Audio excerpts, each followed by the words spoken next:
शहर कायद में सुरमई बादलों के डेरे वक्फे से बूंदाबांदी का सिलसिला रात तक जारी रहने का इम्कान। शहर का मौसम आइंदा चंद रोज तक खुशगवार रहने का इम्कान। मजीद जानते हैं नुमाइंदा बोल न्यूज़ मरियम हसन से। मरियम हसन, आप इस वक्त कराची में कहाँ मौजूद हैं और कैसा मौसम है?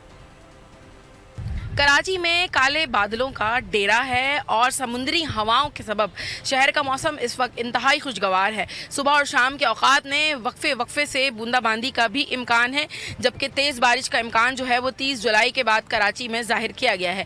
महकमा मौसमियात के मुताबिक आज कम से कम दर्जे हरारत 30 डिग्री सेंटीग्रेड रिकॉर्ड किया गया, जबकि हवा में नमी का तनासुब तकरीबन 60% जो है वो रिकॉर्ड किया गया है और आज मैक्सिमम टेम्परेचर जो है वो तकरीबन 35 डिग्री सेंटीग्रेड तक रिकॉर्ड किए जाने का इम्कान जाहिर किया गया है। 30 जुलाई से पहले तेज बारिशों का इम्कान नहीं है। 30 जुलाई के बाद मानसून का एक और स्पेल जो है शहर को मुतासिर करेगा, जबकि दूसरा स्पेल जो है वो अगस्त के पहले हफ्ते में शहर कायद को जो है मुतासिर करेगा। इस दौरान उम्मीद की जा रही है कि शहर कायद के बासी मूसलाधार बारिश। अपडेट करने के लिए बेहद शुक्रिया। सब्सक्राइब करें और बेल दबाएं ताकि कोई खबर रह न जाए।